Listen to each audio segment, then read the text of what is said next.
Salam asik, salam sehat, salam solidaritas, dan salam bela negara.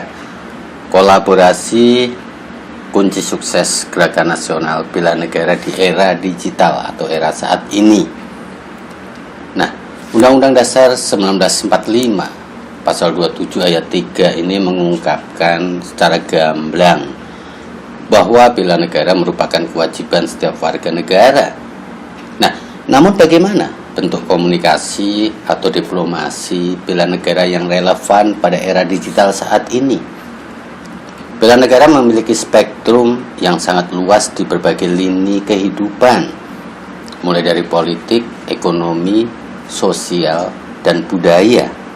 Dari sini dapat disimpulkan bahwa bela negara tidak hanya dilakukan oleh militer atau dengan kekuatan senjata saja, tetapi juga dilakukan oleh setiap warga negara dengan kemampuannya.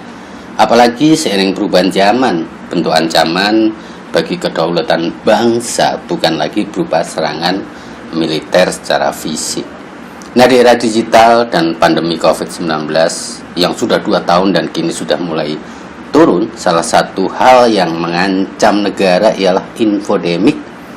Infodemik ini mengarah pada informasi berlebih akan sebuah masalah, sehingga kemunculannya dapat mengganggu usaha pencarian solusi terhadap masalah tersebut, termasuk dalam sebuah kampanye nasional seperti Gerakan Nasional Bela Negara.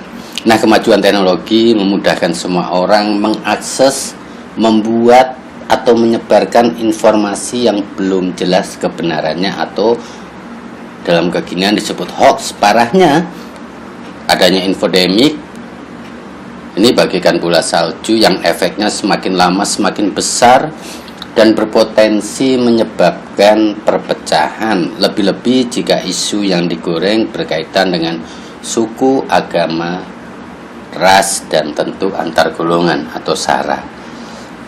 Nah, merujuk pada sebuah strategi komunikasi, Perhimpunan Humas melalui ketumnya yang dulu ini menyampaikan sebuah mantra terbaik dalam menyiasati atau menghadapi kondisi saat ini, yakni dengan adab, dan adab.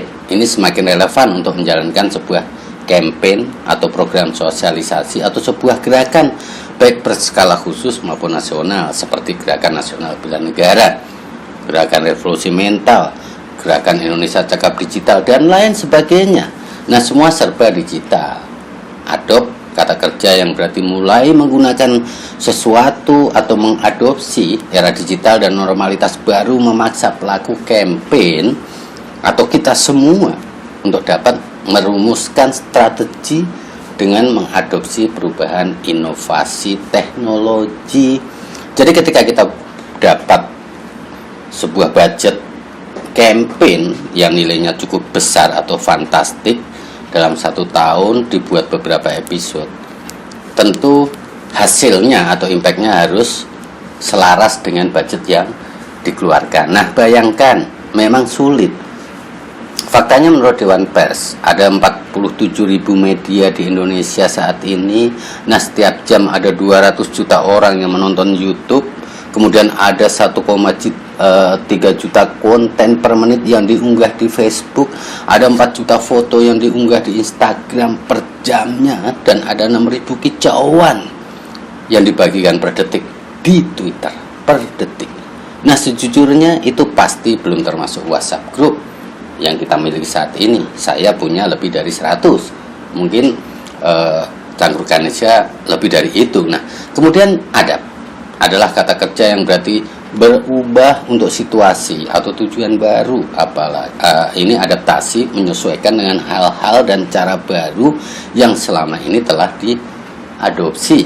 Nah, di era digital sekaligus normalitas baru, teknologi dan platform digital memicu kreativitas sehingga menantang kita untuk mencari solusi baru, merintis jalan baru, cara kerja baru, pendekatan baru agar sebuah campaign atau program sosialisasi maupun ragam gerakan tersebut semakin menyasar ke semua lapisan publik atau masyarakat. Jangan dibatasin, apalagi diberi label penjiplak, dan lain sebagainya. Nah, kemudian adep sebagai kata sifat yang memiliki arti menjadi terampil, ahli atau mahir dalam hal mengemas dan mengkomunikasikan program sosialisasi atau gerakan yang dibuat.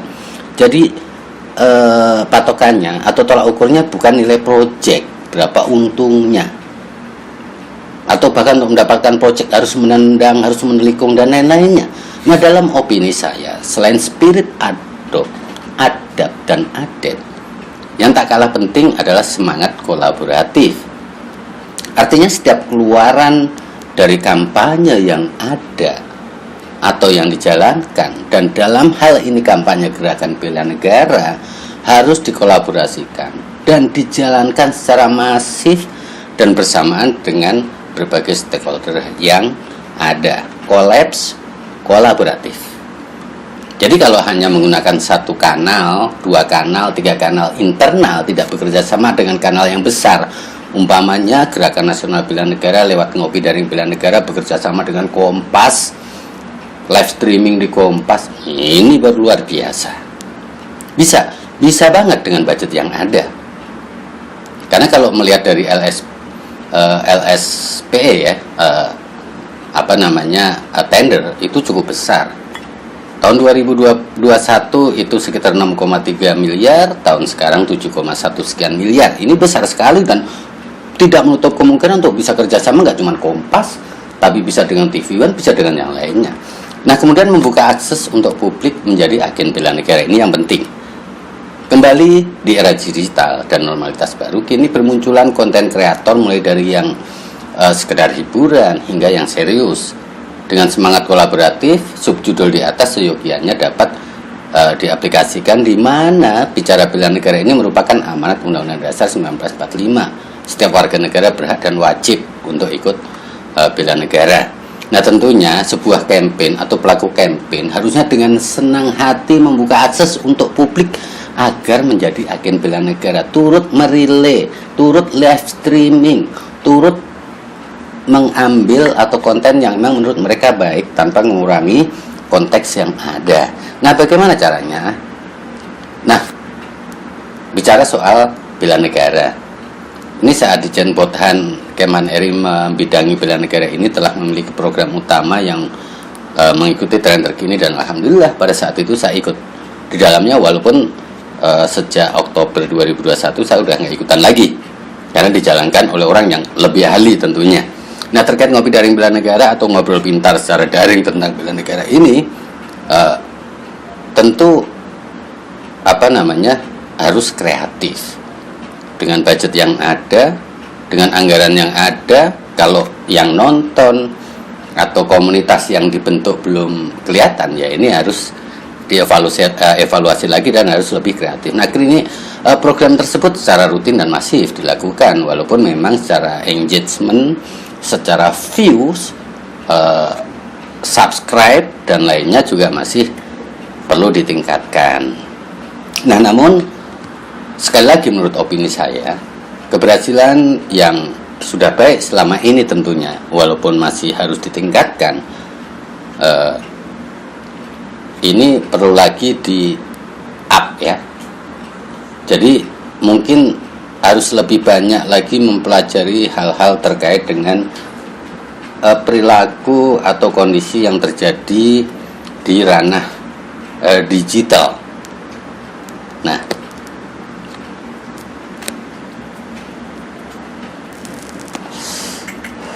jadi saya ulang, kembali lagi ketika kita melihat satu program yang sudah berjalan dan keberhasilannya juga sudah cukup baik, ini harusnya dapat semakin ditingkatkan, tak hanya dari sisi konten dan sosok yang ada dalam konten tersebut, melainkan bagaimana akses publik atau dalam hal ini secara khusus pada konten kreator untuk dapat menyebarluaskan atau mendengungkan konten-konten yang ada, dibuka seluas-luasnya tanpa perlu takut akan adanya copyright strike atau bahkan justru terkena takedown atau ban di kanal sosial medianya. Ini juga saya alamin.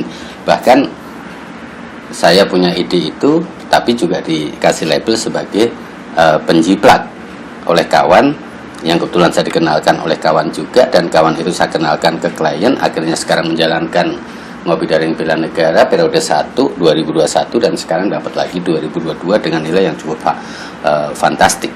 Nah, dan kebanyakan adalah terkait dengan statement komunikasi publik. Ini juga penting.